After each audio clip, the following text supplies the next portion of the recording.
Buenas tardes, amigas y amigos.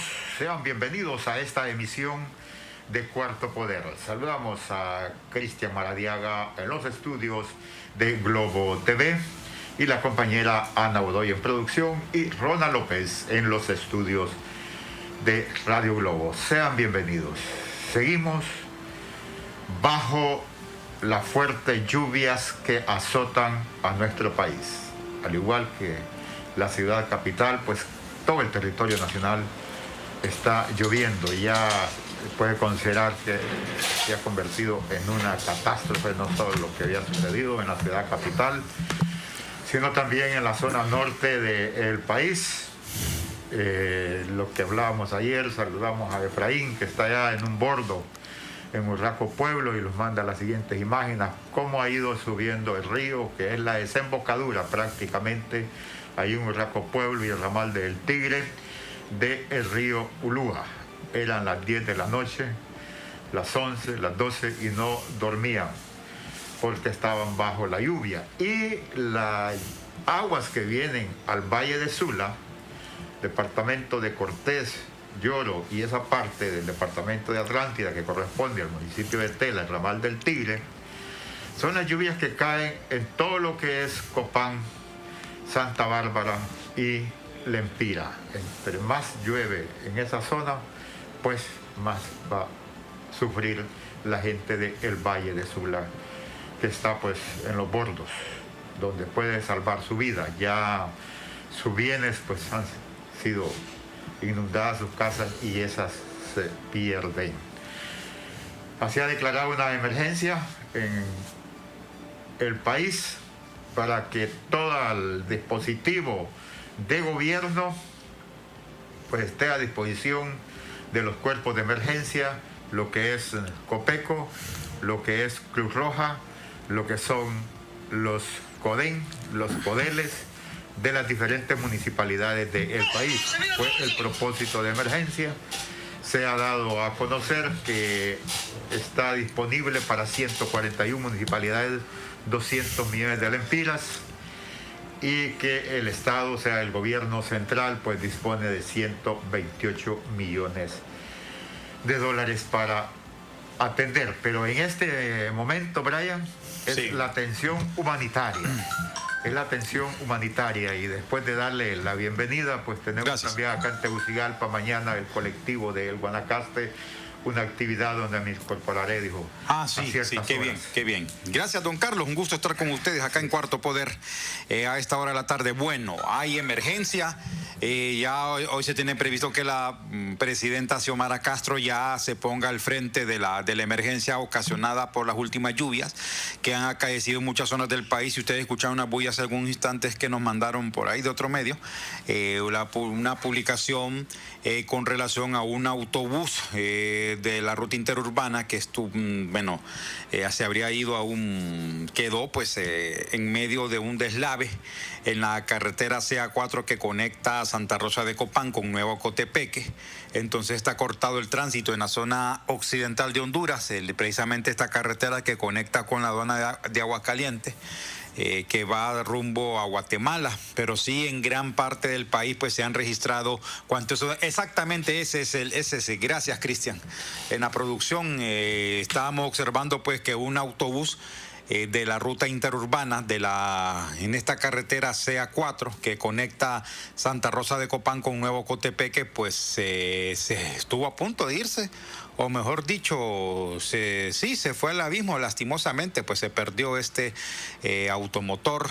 Y se puede observar para las personas que nos están viendo por las redes sociales en este preciso momento cómo la carretera cedió lastimosamente por las torrenciales lluvias pues que han caído en esta parte del país. Ya los cuerpos de socorro también están actuando en este momento en cuanto a la asistencia humanitaria y también pues el rescate de aquellas personas que en algún momento pudieron resultar afectadas producto de las intensas precipitaciones que están cayendo en gran parte del país. Bueno, pero ya el papel ya asumido por las autoridades, pues esperamos que ya pronto pues estén dando los resultados.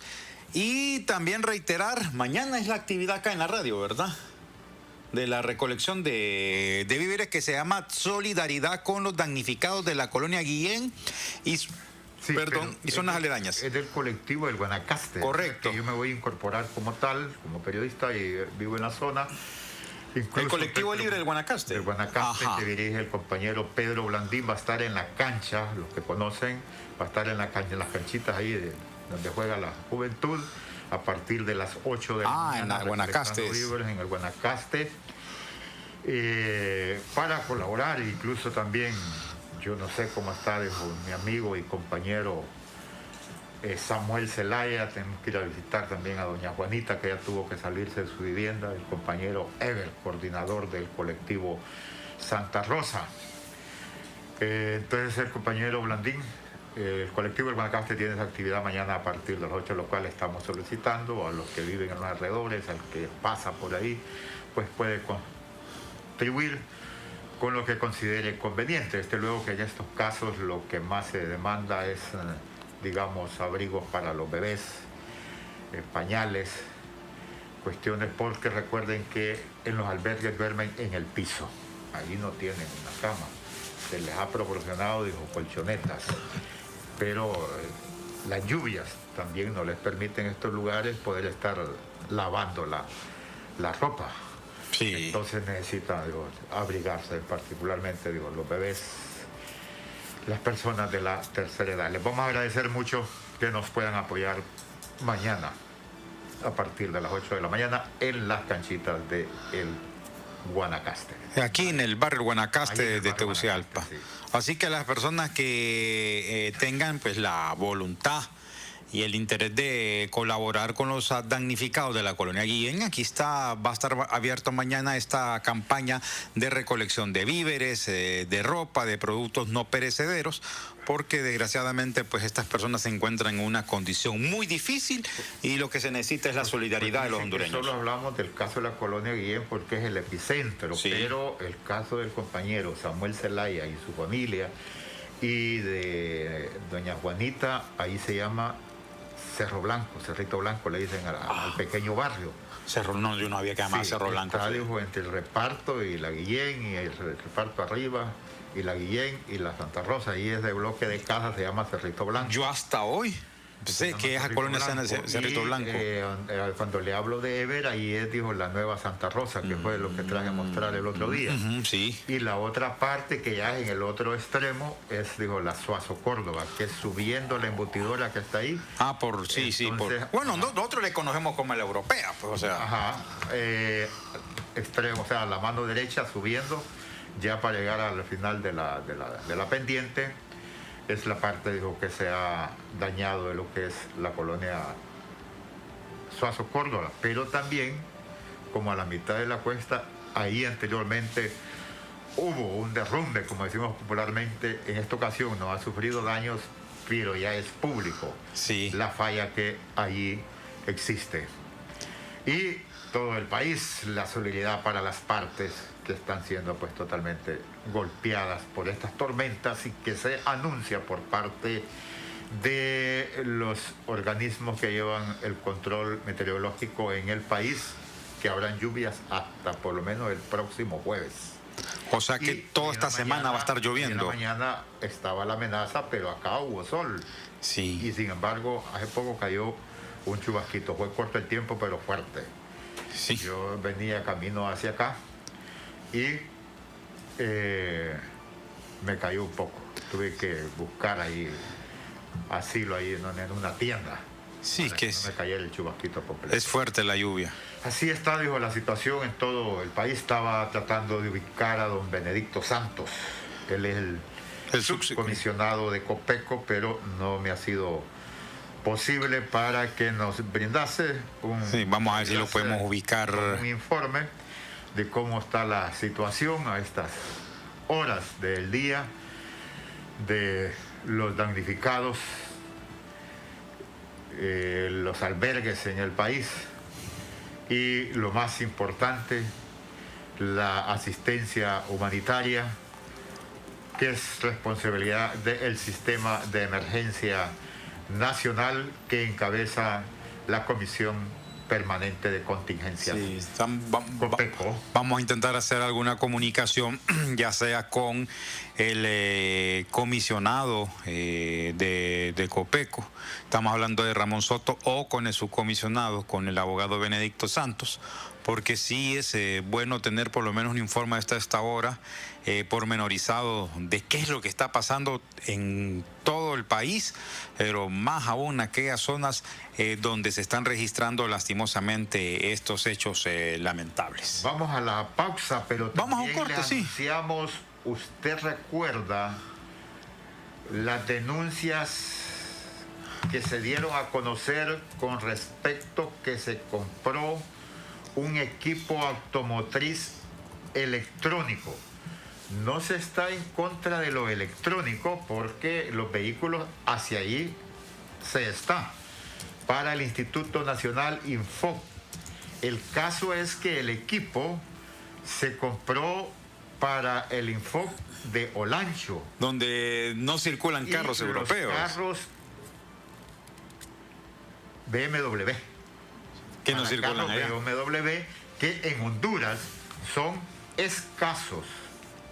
Después de la pausa, ¿vale? Vamos a la pausa, ya volvemos con...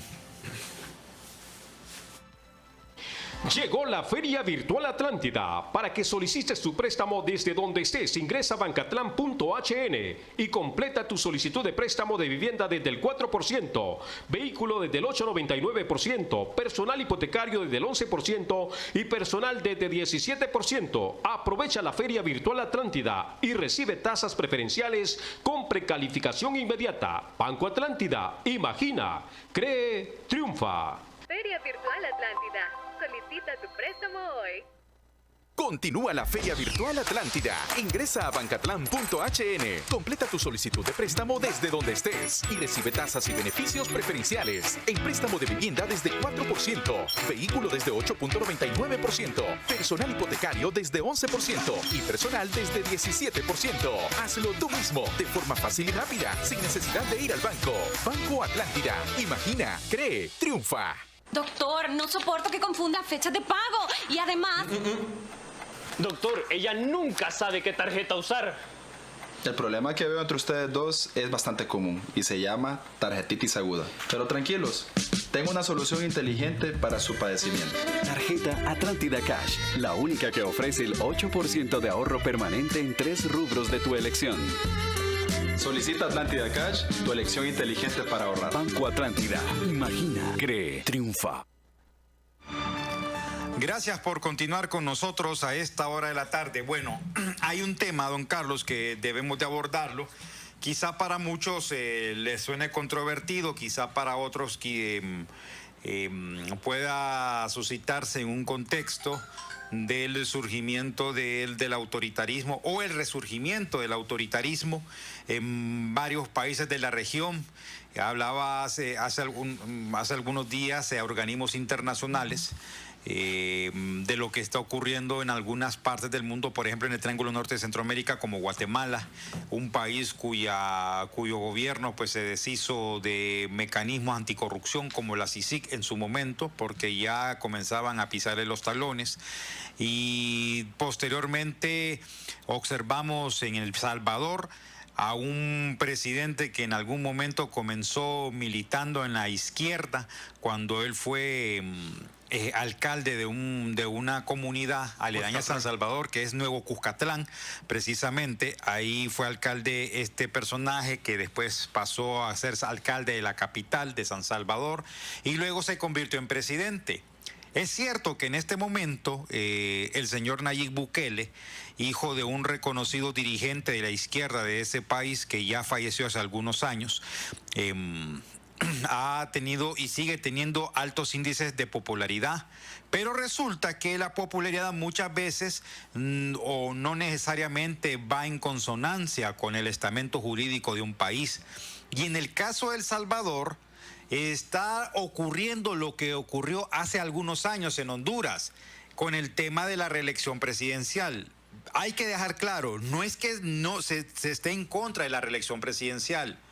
Si un gobernante de un país hace méritos en la población para poder repetir mandato, está bien, está en su derecho, siempre y cuando esté enmarcado dentro de la legalidad. Acá en Honduras, en 2015, un grupo de diputados nacionalistas fueron a la sala constitucional de la Corte, pidieron que se dejara sin valor y efecto el artículo 239 que penaliza a aquellos que estén hablando, promoviendo la reelección. Y como esa corte en ese momento estaba a favor de Juan Orlando Hernández, entonces se le permitió acudir a unas cuestionadas y reñidas elecciones que las terminó ganando en medio de denuncias de fraude orquestadas en aquel momento por la oposición. Hoy estamos viendo el mismo escenario en El Salvador.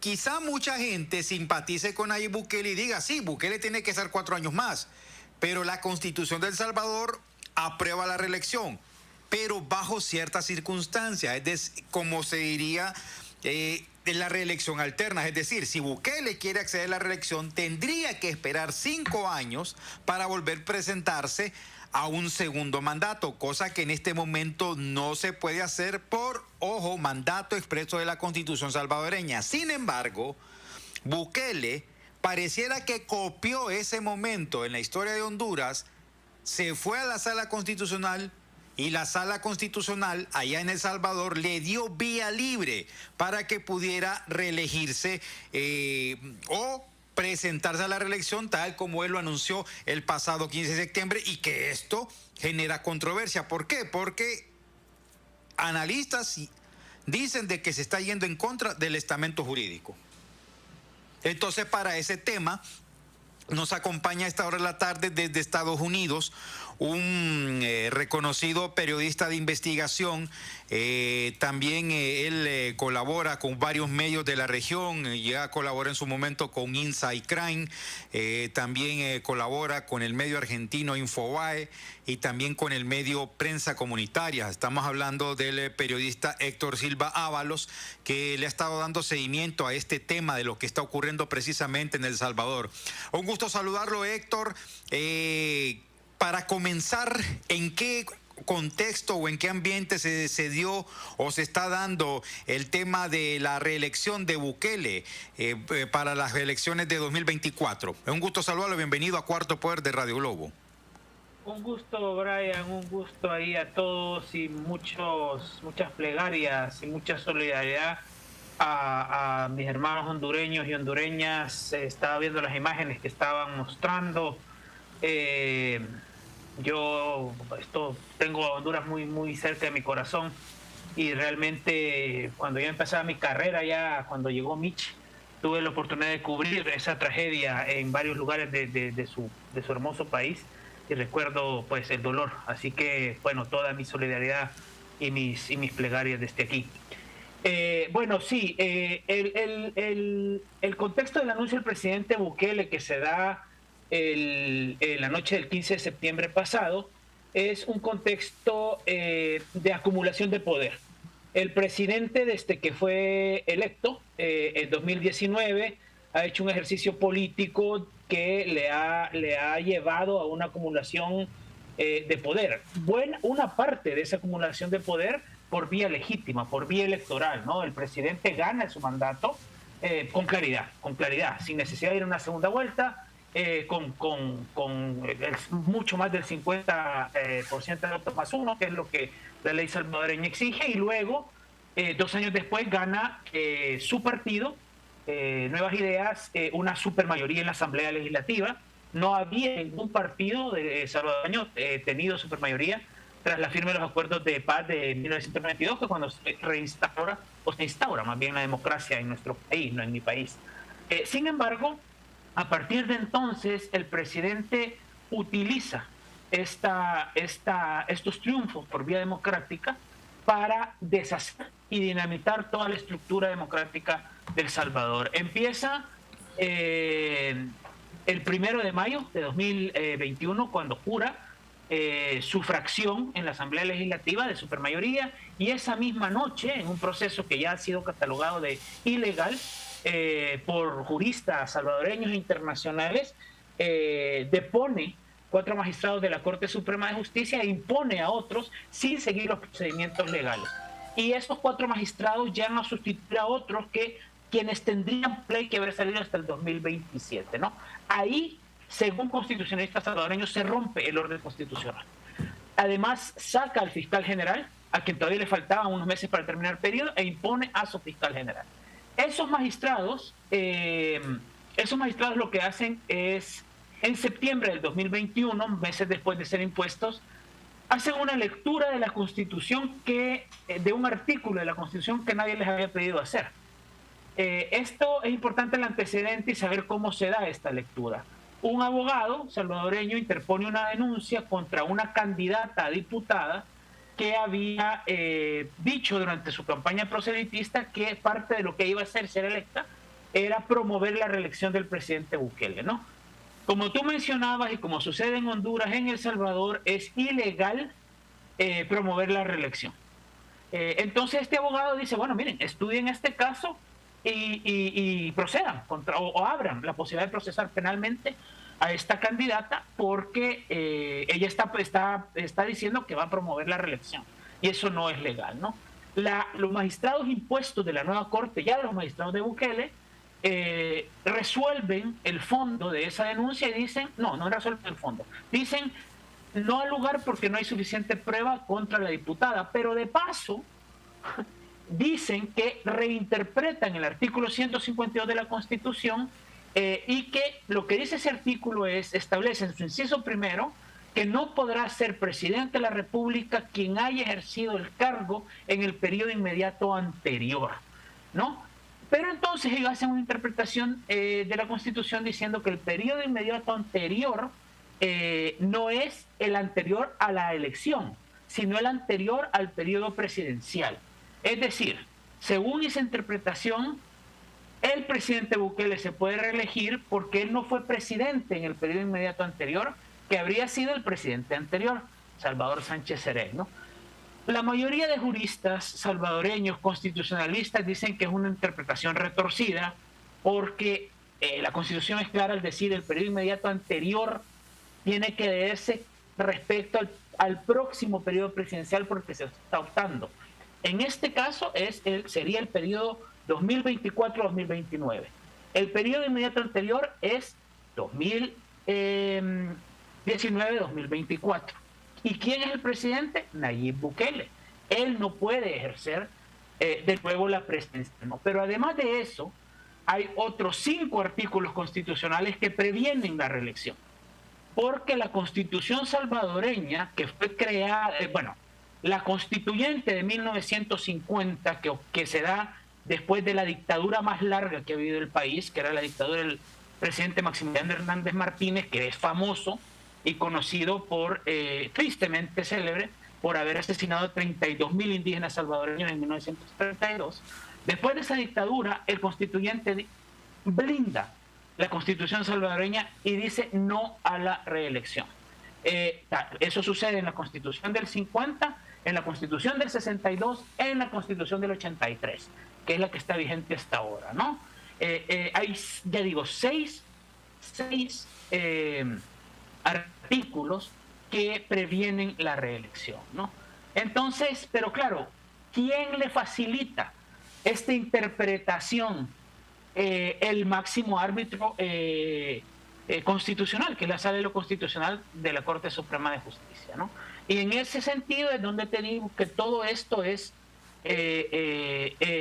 da un escenario de acumulación de poder que no es exclusivo de El Salvador, tú lo mencionabas al principio, es un fenómeno mundial.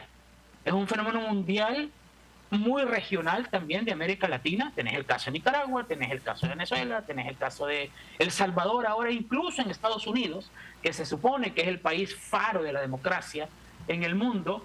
El expresidente Trump intentó permanecer en el poder, desconociendo las elecciones populares que le dieron el triunfo al actual presidente, ¿no? En ese marco, en ese contexto es que se da lo que está ocurriendo en mi país. Hay elementos. Muy buenas tardes, colega periodista Avalos. Le saluda Carlos Paz. En ese contexto que lo plantea, Bukele ha empleado la misma táctica que empleó el señor Juan Orlando acá en Honduras, a quien Bukele condenó de dictador. Y para nuestros oyentes y los que nos ven a las redes sociales, a un presidente no se le cataloga dictador por el tiempo que esté en el poder, sino por las decisiones y las ejecuciones que van en contra del Estado del Derecho. Pero esa simpatía que se conoce acá, de que tiene esa popularidad que tiene Bukele, ¿es real? Sí, a ver, ahí no se puede negar eso. El presidente Nayib Bukele es el presidente, es uno de los presidentes más populares en la historia del país, además con la característica de que esa popularidad se ha mantenido bastante constante desde que él era alcalde de San Salvador, en el periodo anterior a ser presidente y durante su mitad de mandato que lleva ya, ¿no? No es tan popular como él quiere hacer aparecer. De hecho, si se hace una lectura pausada de las encuestas, no de las que paga el gobierno, ¿no?, sino de las encuestas independientes, sí queda claro que hay un bajón, ¿no? El presidente llega es electo, ya digo, con el 50+1 en primera vuelta, y las primeras encuestas de popularidad inmediatas a su elección lo ponen entre el 97 y el 95% de aceptación, ¿no? Eso ya no es así. Él ya está ahora por el 80%, que sigue siendo superior a sus antecesores a estas alturas del mandato, ¿no?, a la mitad del quinquenio, pero está más abajo, ¿no?, de lo que él, con lo que él empezó. Ahora, solo, don Carlos, una acotación ahí, o un comentario. Efectivamente, buena parte de esta popularidad se basa en una maquinaria de propaganda impresionante, un manejo de redes sociales muy agresivo, ¿no? Que algunos dirían muy hábil, pero yo diría agresivo, porque las redes sociales, como las usa el presidente y su maquinaria de propaganda gubernamental, es para exaltar la imagen del presidente, pero también para atacar sin piedad a cualquiera que se le oponga, ¿no? Además, es un aparato de propaganda enorme que está pagado con fondos públicos, ¿no? Hay un periódico que, según cálculos de algunos colegas e investigaciones, en los primeros 4 meses costó cerca de $300,000 de fondos públicos, ¿no? Además, tiene un control sobre casi todo el aparato televisivo, público y privado. Entonces sí, hay un ambiente de imposición de esa narrativa política, ¿no? Y a través de eso, y del hecho de que es muy popular y que en cierto momento él se presentó como un presidente cool y popular, y como una especie de líder centroamericano, ¿no? Él se quejaba mucho de que los Estados Unidos lo señalaran a él por temas de corrupción, y a sus funcionarios que los pusieran en listas donde señala a funcionarios corruptos. Y en algún momento, antes de que se diera todo el proceso de extradición del expresidente Hernández en Honduras, se quejó porque no habían puesto a Juan Orlando Hernández en esas listas, ¿no? Y entonces él públicamente se trató de diferenciar de Juan Orlando Hernández, tildándolo de dictador, etcétera, como usted bien menciona, pero al final había muchísimas cosas en común, ¿no? Yo hice una investigación en la que destacaba que había incluso financistas o contratistas que tenían en común ambos presidentes, ¿no? Y efectivamente el tema de dictador, creo yo que tiene que ver con la conducta política, como usted bien dice, ¿no? Y todas las acciones políticas y hechos políticos del gobierno de El Salvador tienden a eso, ¿no? Con el agravante de que, a diferencia de Juan Orlando Hernández, a diferencia de Daniel Ortega, que Juan Orlando Hernández no terminó siendo un presidente popular. Como bien apuntaba Brian, Juan Orlando Hernández gana su reelección en unas elecciones señaladas por ser fraudulentas, ¿no? Daniel Ortega no es un hombre popular en Nicaragua. Lo que pasa es que es ya el dictador, es el único que está, ¿no? Y en el caso de Bukele sí, él es popular, pero eso no quita que sea un presidente autoritario y antidemocrático. Yo ahí parafraseo a 2 funcionarios estadounidenses que han hablado en el Senado, en el Congreso aquí, respecto a El Salvador. Uno de ellos un senador dijo, bueno, Hitler era popular también. Y otro dijo, un congresista dijo, que sea popular no significa que sea correcto. Ahora bien, aquí llegamos a un punto de lo que acabas de decir. Es que Bukele cuestionaba a Juan Orlando y nosotros lo mirábamos en redes sociales, un férreo crítico del régimen de Juan Orlando. Pero aquí también en la investigación que hiciste, es para que la audiencia de Cuarto Poder y Radio Globo pueda comprender hasta dónde era esa relación que tenían Bukele y Juan Orlando Hernández a través de sus financistas, que incluso tenemos entendido tenía conexiones también con Nicaragua. Héctor. Sí. A ver, en esa investigación había dos digamos, redes o grupos económicos, si quieren, que con los que ambos gobiernos tenían conexiones, ¿no? Una era a través de un hombre que fue financista de Juan Orlando Hernández, a través de empresas que fueron financiadas con dinero proveniente del petróleo venezolano, ¿no? Y esas empresas llegaron a Honduras de la mano de un operador de Daniel Ortega, que cuando Albaniza, que era la empresa nicaragüense financiada con el petróleo venezolano, fue sancionada en Estados Unidos y ya se le hacía más difícil operar en Nicaragua, llegó a Honduras, crearon unas compañías y esas compañías empezaron a funcionar con dinero venezolano. El hondureño, el operador hondureño estaba, que el nombre ahorita no lo tengo en la mente, pero lo voy a buscar y te lo comento en un momento. Pero el socio salvadoreño de ese operador hondureño se llama Eric Vega. Y Eric Vega es un consejero, es un asesor comercial del presidente Bukele, un hombre de mucha influencia también, ligado al esquema de lavado de dinero del petróleo venezolano en El Salvador a través de una empresa, conglomerado de empresas que se llama Alba Petróleos, que ha sido investigada por lavado en Estados Unidos y en El Salvador, ¿no? Esa es una conexión. Luego está el caso de la empresa de don Emir Pérez en Honduras, que aquí en el Partido Nacional, el gobierno de Juan Orlando Hernández, le otorgó el manejo del aeropuerto de Palmerola, y ya tenía el manejo del aeropuerto de Toncontín, ¿no? Y también tenía manejo del aeropuerto Vida Morales de San Pedro Sula. Es decir, era, digamos, que el gran señor de los cielos de Honduras, ¿no? A través de una de sus empresas, Alutec, también gana una licitación cuestionada, a través de un concurso cuestionado para el manejo de la terminal de carga del Aeropuerto Internacional Monseñor Óscar Arnulfo Romero en El Salvador, ¿no? Ahí había otra conexión. Porque esa compañía hondureña también fue financista del partido Gran Alianza para la Unidad Nacional, GANA, que es el partido de derecha con el que Bukele gana la presidencia de El Salvador, ¿no? Así que ahí, y bueno, entiendo que todo el contrato de Palmerola fue revisado por el gobierno de la presidenta Xiomara Castro, ¿no? Pero en su momento, durante la gestión de Juan Orlando Hernández, esa conexión también existía. Y luego una tercera conexión que encontramos fue que Juan Orlando Hernández también, poco antes de salir de la presidencia, se entusiasmó mucho con el tema de las criptomonedas, ¿no? E invitó a Tegucigalpa a algunos inversionistas, criptoinversionistas, que habían acabado de armar todo el tema de Bitcoin con Bukele en El Salvador. O sea que todos esos nexos existían. Sí, para nuestros oyentes, este partido GANA es el que llevó al poder al señor Tony Saca, un partido de ultraderecha en El Salvador. Y es con el que llega, dijo el señor Bukele, al poder.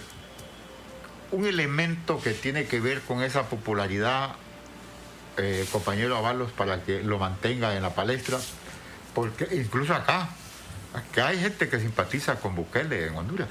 Sí. Sí. Es una figura muy popular. Además de la maquinaria, Además de la maquinaria publicitaria, ¿qué hace para mantenerse en la palestra de popularidad? Pues mire, yo creo que él hace...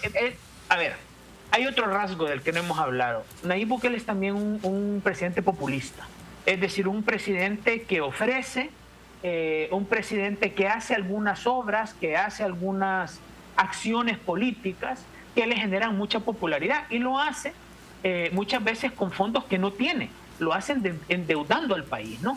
Eso es, por ejemplo, lo que ocurrió en el tema de pandemia.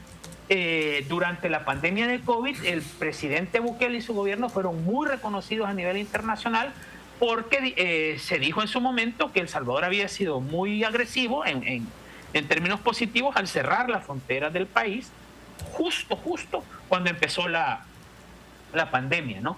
Y ahí empieza todo este tema del populismo. También vende, por ejemplo, que utiliza fondos públicos para crear un mega hospital de primer nivel para atender el COVID, no un hospital exclusivo para COVID, pero después nos damos cuenta, por investigación de colegas salvadoreños, que ese hospital es un cascarón, ¿no? Que ese hospital es un cascarón y que nunca supimos cuánto costó, nunca supimos cuánta gente se murió ahí, cuántos médicos había. Ese hospital ya no existe, porque lo desmantelaron ya, ¿no? Y como parte de eso, recuerdo que también hace una campaña internacional que incluye a Honduras, donde le regala vacunas a unos alcaldes hondureños, ¿no? Recordamos perfectamente. Claro, entonces eso genera también, yo recuerdo, estaba yo poco antes de pandemia, ahí, bueno, precisamente donde ahorita están las lluvias muy fuertes, en la zona... En el occidente. Así, y ahí un alcalde o un funcionario municipal en Nuevo Cotepeque me decía, no, o sea, tenía una imagen muy buena y muy positiva del presidente, ¿no? Y lo mismo, un poco más de lo mismo pasa en Guatemala, ¿no? Sí, así que pero creo que es un espejismo, porque en un principio la figura de Bukele era aceptada, incluso recibía muy buenos comentarios a nivel internacional. No sé si recuerdan la primera vez que va a la ONU, justo recién el electo presidente juramentado en el 2019. Y que se tome una selfie. Se toma una selfie, eso aparece en todos los medios y todo esto, ¿no? Incluso en Estados Unidos se le tenía en buena estima, etcétera, ¿no? Esas imágenes que están pasando son justo las de aquel momento, ¿no? Ahí es cuando él se toma la selfie. Eso ha cambiado. La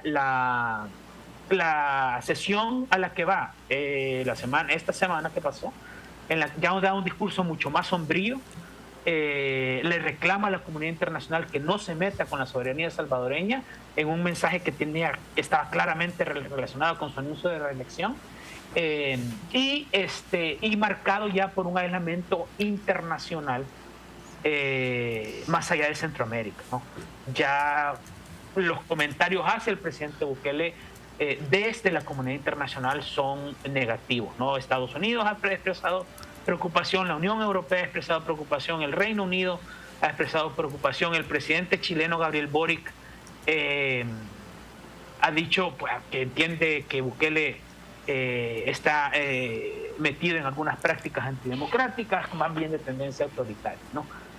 Es decir, que ya existe un aislamiento a nivel internacional, lo que no quita que siga siendo sumamente popular en el país y que siga teniendo algún atractivo en algunos sectores, entiendo yo, de la política hondureña y guatemalteca incluso.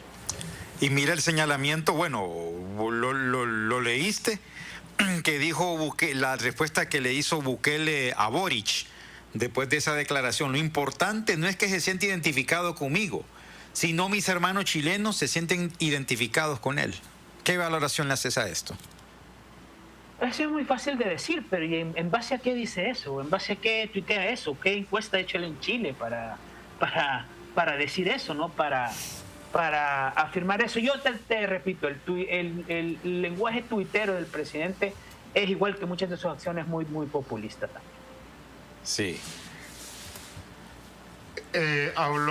Héctor habló algo muy importante del populismo con dinero que no se tiene y que se está endeudando el país. ¿Cuál es la situación salvadoreña en el crecimiento económico y hacia el bienestar de la población? Mire, don Carlos, es la peor de Centroamérica. El crecimiento salvadoreño es y va a ser este año el peor de Centroamérica. En El Salvador prácticamente hay muy baja inversión extranjera. La actividad económica es muy baja. Eso es una gran diferencia respecto a Honduras, respecto a Guatemala, donde a pesar de todos los problemas que ustedes tienen, los crecimientos económicos no son tan bajos como El Salvador, el nivel de exportación no es tan bajo como El Salvador. Además, claro, El Salvador es un país mucho más pequeño. El nivel de recursos naturales que tiene Honduras o que tiene Guatemala es sumamente superior, ¿no? Además, ahí hay dos matices. Uno es qué es lo que mantiene esta economía. El Salvador realmente produce muy poco y exporta muy poco. Lo que la mantiene básicamente es el comercio y las remesas, ¿no? Entonces, las remesas, como creo que es el caso de Honduras también y Guatemala, rompen récord cada mes, cada año. Los salvadoreños que están en Estados Unidos siguen mandando y siguen haciendo crecer su representación como porcentaje del PIB todos los años. Y eso no para, y eso no disminuye. Muchas crisis puede haber en Estados Unidos, pero eso no disminuye, ¿no? Pero el otro matiz es que a diferencia de Honduras y a diferencia de Guatemala, la situación financiera y de deuda pública y de deuda externa en El Salvador es insostenible. Y se hizo peor, se complicó más por este tema del Bitcoin, que es otra de estas medidas populistas que el presidente tiró y que no fue a ningún lado, ¿no? Se gastaron, no hay un cálculo y es imposible hacer un cálculo, pero dicen que al menos unos $300 millones se gastaron en esta política fallida que no terminó en nada, ¿no? Y El Salvador tiene un pago de deuda para enero del 2023 de $800 millones. Ya recompró unos bonos de deuda pública, ahorró un poco, está buscando unas medidas, pero en todo caso, la situación fiscal es sumamente crítica. También, de nuevo, los economistas, las casas analistas de riesgo financiero en Wall Street, por ejemplo, ponen el bono de deuda salvadoreña a niveles de bono basura. No hay como una perspectiva de salida de esta crisis, ¿no? ¿Y esto qué significa? Que no hay plata, como usted dice, no hay plata. Entonces, ¿de dónde se saca el dinero para estas políticas, no? En pandemia, por ejemplo, el presidente dio bonos de $300. Esto del Bitcoin, invirtió $30 es decir, se creó una aplicación digital para poner una billetera electrónica con la cual transar en Bitcoin y le dio a quienes la bajaran $30 regalados, ¿no? Todo eso es plata. Todo eso es plata, pero el problema es que el chorrito tan pequeño que hay en El Salvador se está secando, ¿no? Y ahí es donde yo sí temo que puede haber una crisis que, independientemente de si le baje la popularidad al presidente, el problema es que es una crisis que sí puede golpear muy fuerte a mi país. Hemos visto, Héctor, en El Salvador últimamente una oposición política agrupada en Arena y en el FMLN, dos instancias políticas demasiado debilitadas por sus malas gestiones de gobierno, cosa pues que Bukele aprovechó para crecer tanto su popularidad. ¿Qué pasa con la oposición salvadoreña que no puede hacer frente a esa popularidad que mantiene Bukele, independientemente, como bien vos lo apuntabas, suba o baje? ¿Qué ocurre con esa oposición? Mira, como tú bien lo has dicho, yo creo que en esta parte la situación salvadoreña se parece mucho a lo que ocurrió en Venezuela en las épocas previas al advenimiento de Hugo Chávez, ¿no? Que fue la crisis de partidos políticos, fue casi que la caducidad del sistema de partidos políticos en Venezuela. Lo mismo en El Salvador, ¿no? Ni Arena ni el FMLN cumplieron con las esperanzas, las expectativas de mayor crecimiento, de mayor igualdad económica que se generaron tras la firma de los acuerdos de paz, ¿no? Hubo muchísima corrupción, pero lo que no hubo, lo que nunca se traspasó en esos gobiernos fueron estos límites constitucionales, ¿no? Aunque hubo quienes coquetearon con la reelección, por ejemplo, eso nunca se trasladó. Y además también había digamos que situaciones a veces de persecución a la oposición política, fuese la izquierda, fuese la derecha, pero no como ahora, ¿no? Además, Bukele lleva 6 meses en régimen de excepción con el tema de las pandillas y ha metido presos a 52.000 salvadoreños. 52.000 salvadoreños están presos. Y yo no digo que ni todos sean culpables ni todos sean inocentes. El problema es que ya en El Salvador no hay garantías procesales para que eso se pueda definir, si son inocentes o son culpables. Y mientras tanto hay 52.000 gentes en las cárceles indefinidamente, ¿no? Eso no pasaba anteriormente. La corrupción es igual, incluso puede ser peor, porque a pesar de todas los niveles de corrupción de arena en el FMLN, había más acceso a la información pública, sobre todo en los gobiernos del FMLN. Y entonces hubo muchas investigaciones periodísticas, sociedad civil, que señalaron esa corrupción. Por eso es que los salvadoreños conocemos de esa corrupción. Pero hoy Bukele cerró todo eso. Y sí hay indicios de que hay una corrupción fuerte, ¿no? De hecho, Brian, tú hablabas de CICIG en Guatemala. Bukele llevó las CICIGs apadrinadas por la OEA, no por la ONU, como en el caso de la CICIG. Pero cuando la CICIG ya le abrió 12 expedientes por corrupción durante la época de pandemia, la cerró. Entonces, la corrupción ahí está. Es decir, los males del pasado siguen estando ahí. Lo que pasa es que hoy están más escondidos, eso es todo. Y hoy el presidente es más popular. Pero lo cierto es que como producto de ese desprestigio de los partidos, son ahora casi que cascarones políticos. Además de que, como dijo don Carlos, Bukele viene de la izquierda, ¿no? Viene del FMLN. Y hay líderes del FMLN que, sabiendo que el partido iba a entrar en una debacle, apostaron por Bukele y pasaron recursos del partido a Bukele y apoyaron la campaña de Bukele como candidato de Gana, no como candidato del FMLN, ¿no? Pero aparte hay otra cosa en que en El Salvador no hay, que sí ha habido en Honduras y que sí tiene mucho que ver en Honduras con por qué terminó el dominio político de Juan Orlando Hernández y el Partido Nacional, y también existe en Guatemala y ha existido, que es la expresión de descontento de la sociedad civil. Es decir, esas manifestaciones que yo vi en Tegucigalpa en el 2017 o las que vi en Guatemala en el 2015, en El Salvador no las veo, porque también esos mismos partidos de derecha e izquierda coparon la sociedad civil y desmantelaron el movimiento de sociedad civil. Y ahora, claro, hubo un ojo, cuando Bukele empezó a bajar su popularidad, empezó a haber marchas fuertes, ya de que reunieron a miles de personas en San Salvador, a pesar de la popularidad del presidente. Ahora en régimen de excepción es más difícil, porque el régimen de excepción coarta derechos y hace más factible a la policía llevar a cualquiera que esté protestando. Pero aún así, el 15 de septiembre, cuando el presidente anunció su reelección, por la tarde había habido una manifestación de protesta a Bukele bastante grande, ¿no? Correcto. Y solo para cerrarte la idea, sí, se habla de un frente unido de oposición. Yo la verdad lo veo complicado, ¿no? Yo creo que ahora, ya con el anuncio que hizo el presidente, ya es casi un hecho. ¿No hay una figura en la oposición que en realidad se equipare a Bukele, Héctor? A nivel de popularidad, no hay. No, para nada. Ahora, una consulta antes de la última palabra, don Carlos. ¿Qué va a pasar en El Salvador con relación a la reelección de Bukele? ¿Cuáles pueden ser las secuelas en una región tan convulsionada política, económica y socialmente como el Triángulo Norte? Héctor, en primer lugar, porque nosotros en Honduras venimos de ese proceso fuertemente cuestionado, de un régimen muy autoritario, violador de derechos humanos. Estamos viendo en El Salvador que van hacia esa deriva. En Guatemala vemos a un presidente altamente señalado con la corrupción.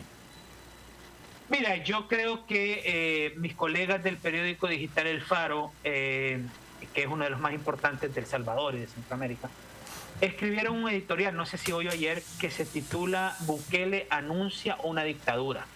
Editorializan respecto al anuncio de la reelección. Y eso es lo que va a pasar.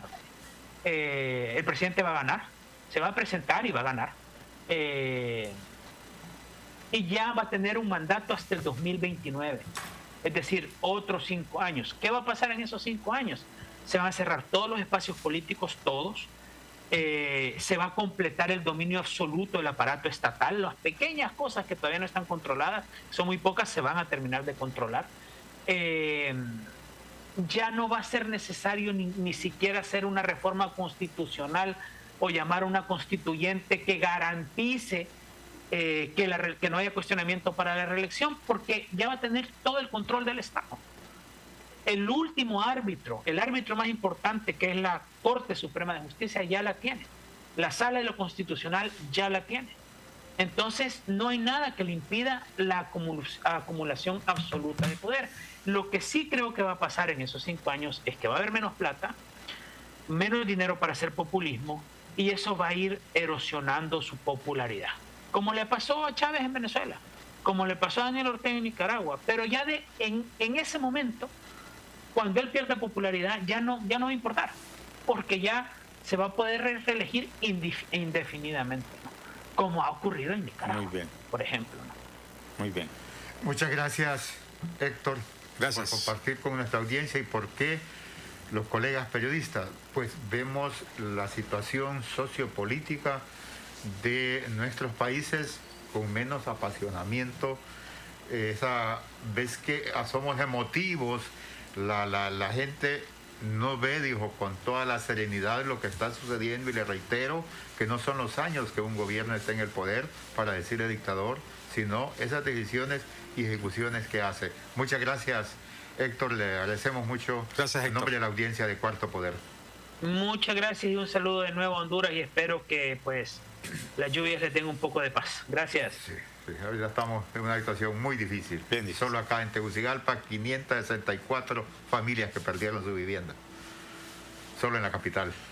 Muy lamentable, pero gracias por todo, Héctor. Esperemos estar nuevamente en contacto. Bueno, gracias. Un saludo hasta allá. Gracias. Bueno, don Carlos. Sí, bueno, nosotros del 2009 hasta la pandemia. Sí. Todos los años hubieron movimientos, hubieron levantamientos de rebeldía. Siempre los hubo. Y los más grandes, como los del 2009, 2010, el 2015 y el 2017 y el 2019. Grandes manifestaciones que se planteaba con el fuera Hope. Sí. Y desde el 2015, ¿recuerdan las antorchas? Pero brevemente, nos falta la pausa, se nos fue el tiempo, ¿va? Sí, ya vamos a ir comentamos, mañana tenemos el lunes. El lunes. Sobre este caso de propietario de esta empresa, que a pesar de las denuncias de corrupción que se dieron cuando David Chávez era director de Infoc, le sigue vendiendo al Estado y prácticamente monopolizando el negocio de la tecnología a instituciones estatales. Esté pendiente en la investigación del Pulso. Cuídense mucho. Llegó la Feria Virtual Atlántida. Para que solicites tu préstamo desde donde estés, ingresa a bancatlán.hn y completa tu solicitud de préstamo de vivienda desde el 4%, vehículo desde el 8,99%, personal hipotecario desde el 11% y personal desde 17%. Aprovecha la Feria Virtual Atlántida y recibe tasas preferenciales con precalificación inmediata. Banco Atlántida, imagina, cree, triunfa. Feria Virtual Atlántida. Solicita tu préstamo hoy. Continúa la Feria Virtual Atlántida. Ingresa a bancatlán.hn. Completa tu solicitud de préstamo desde donde estés y recibe tasas y beneficios preferenciales. En préstamo de vivienda desde 4%, vehículo desde 8,99%, personal hipotecario desde 11% y personal desde 17%. Hazlo tú mismo, de forma fácil y rápida, sin necesidad de ir al banco. Banco Atlántida. Imagina, cree, triunfa. Doctor, no soporto que confundan fechas de pago. Y además... Doctor, ella nunca sabe qué tarjeta usar. El problema que veo entre ustedes dos es bastante común y se llama tarjetitis aguda. Pero tranquilos, tengo una solución inteligente para su padecimiento. Tarjeta Atlántida Cash, la única que ofrece el 8% de ahorro permanente en 3 rubros de tu elección. Solicita Atlántida Cash, tu elección inteligente para ahorrar. Banco Atlántida. Imagina, cree, triunfa.